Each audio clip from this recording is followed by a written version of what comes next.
Pemirsa, Bank Sentral Amerika Serikat akhirnya memangkas suku bunga acuan pada Rabu lalu, mengakhiri tren kenaikan suku bunga yang dilakukan selama 11 kali pasca pandemi COVID-19. Kita terhubung dengan jurnalis VOA Virginia Gurnawan di Washington DC untuk mengetahui perkembangan terbaru juga berita lain seputar Amerika Serikat. Halo Virginia, bagaimana dengan informasi dari Amerika Serikat? Ya, rekan-rekan Alka dan Gema dan juga pemirsa Metro TV yang kita lihat bahwa kita tahu bahwa dampak dari suku bunga Amerika Serikat ini tentu punya dampak ekonomi bagi domestik dan juga global. Sekitar 2 jam yang lalu, Bursa Efek New York ditutup dengan lebih tenang setelah memecahkan rekor pada hari sebelumnya mengikuti kabar pemangkasan suku bunga acuan oleh Bank Sentral Amerika Serikat Federal Reserve pada hari Rabu sebelumnya. Penurunan suku bunga sebanyak 0,5% alias 50 basis point ini lebih besar dari perkiraan sebagian analis, terutama analis keuangan di Amerika Serikat, karena biasanya The Fed ini hanya menurunkan sekitar 25 basis point. Saat ini suku bunga AS ada di 4,75 hingga 5%. Ini adalah penurunan suku bunga pertama sejak awal pandemi COVID 2020 lalu. Sebelumnya suku bunga seperti tadi disampaikan sudah naik 11 kali guna meredam inflasi yang mencapai ke 9%-an, titik tertinggi dalam 40 tahun terakhir. Selain pasar saham yang menyambut positif, konsumen secara umum juga ikut terdampak dan cukup antusias memantau penurunan suku bunga ini, terutama bagi mereka yang menggunakan kartu kredit untuk belanja, atau juga yang mau beli rumah atau sudah mencicil rumah dan juga cicilan-cicilan lain seperti mobil misalnya. Nah, The Fed sendiri menyebut akan tetap mengacu pada indikator yang selama ini dipakai, yaitu tingkat inflasi dan juga ketenaga kerjaan di Amerika Serikat. Sebagai catatan, inflasi di Amerika Serikat saat ini ada di 2,5%, masih belum mencapai target yang diharapkan, yaitu 2%, tapi lebih baik dibandingkan titik tertinggi pada Juni lalu, 2022 lalu, pada 9,1%. Secara umum, meski disambut positif, namun sejumlah bankir ini menilai penurunan suku bunga tidak akan berpengaruh banyak dalam pemilu AS yang akan berlangsung dalam 1,5 bulan lagi. Bahkan di sejumlah negara bagian ini sudah ada yang melakukan pemilihan terlebih dahulu atau early in-person voting, namun kubu kampanye dari Donald Trump ini menyatakan bahwa langkah penurunan suku bunga ini adalah langkah The Fed untuk bermain politik dalam membantu Partai Demokrat. Meski isu ekonomi adalah isu yang paling banyak jadi perhatian bagi warga atau pemilih di Amerika, namun dampak dari pemotongan suku bunga mungkin belum akan terasa hingga saat pemilu nanti. Untuk tahun 2024, The Fed hanya akan bertemu 2 kali lagi, November dan Desember mendatang, dan keduanya terjadi setelah pemilu dilaksanakan. Dalam skala global, kita tahu dolar banyak digunakan sebagai mata uang cadangan global, dan sebelumnya Bank Indonesia juga telah mendahului Fed dengan menurunkan suku bunga acuan 0,25%. Bisa jadi pemotongan Fed rate dan juga BI rate ini akan menandai sentimen yang positif untuk pasar saham, juga di pasar saham Asia.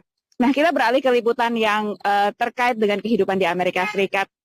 Tahukah Anda pemirsa bahwa salah satu sektor yang paling berkembang cukup pesat adalah di Amerika Serikat ini adalah layanan akhir hayat bagi hewan peliharaan, dan kita tahu betapa warga Amerika ini sangat mencintai peliharaannya, dan tren untuk memberikan waktu terbaik di akhir kehidupan mereka atau kehidupan dari para hewan peliharaan ini jadi satu ceruk yang paling banyak dikembangkan di Amerika Serikat. Kita simak liputannya. Di saat Rugby menikmati camilan favoritnya, dokter hewan Lisa Whaling menusukkan jarum akupuntur untuk mengurangi rasa sakit dan meningkatkan pergerakan anjing Newfoundland berusia 13 tahun ini. Pet Hospice atau layanan akhir hidup bagi hewan peliharaan yang ditawarkan Dr. Whaling tak hanya bertujuan untuk meringankan rasa sakit Rugby, tapi juga pemiliknya Sam. This is something that we should do for her end of care. I've lost family members, and the things that we've done for them towards their end of life, it's like, why aren't we doing this for, Rugby? If we only have her for a few more months, we should make her comfortable. Peran dokter hewan di akhir hidup peliharaan juga memberikan dukungan emosional bagi pemilik yang akan ditinggal hewan kesayangan mereka. The most common concern I see with people is that they do not want their pet to suffer, and they want my help to figure out when their pet has crossed that line and they're suffering and they need to make that decision, because so many people are regretful of the last pet that they had. They may have waited too long. Tak jarang pemilik harus memodifikasi kegiatan hewan peliharaannya. seperti River, pitbull milik David yang semakin menua dan makin sulit berjalan karena berat berlebih dan kaku sendi. So I've been carrying up and down the stairs, but it's like a lot. He's 70 pounds. Yeah, it's crushing me. Penyesuaian interior rumah atau gaya potong bulu binatang bisa meningkatkan kualitas akhir hidup peliharaan secara signifikan. Di Amerika, dokter hewan umum biasanya sibuk melayani permintaan vaksinasi, X-ray dan ultrasound, serta operasi. Tapi keputusan akhir hayat hewan peliharaan ditetapkan oleh pemilik hewan tersebut. Tapi ketika saatnya tiba, dokter juga melayani eutanasia di rumah dan dukungan psikologis bagi keluarga yang ditinggalkan. Some people, they don't necessarily need a lot of help with like medication and that. They just need to talk about what their dog is doing at home and how to make sure they're doing the right thing by either continuing care or ending their life. Riset Ibis World menunjukkan industri perawatan akhir hayat bagi hewan peliharaan di Amerika bernilai $314 juta pada tahun 2023 lalu dan diperkirakan akan terus meningkat, terutama mengikuti tren memelihara hewan selama masa pandemi COVID. Demikian laporan tim VOA. Nah, di Amerika Serikat sendiri rata-rata perawatan akhir hayat bagi hewan ini berkisar antara $300 hingga $600 atau sekitar 4,5 hingga 10 jutaan rupiah untuk satu sesi.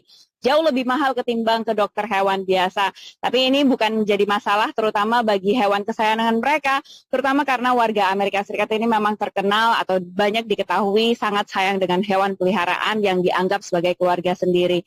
Kita kembali ke studio Metro TV di Jakarta.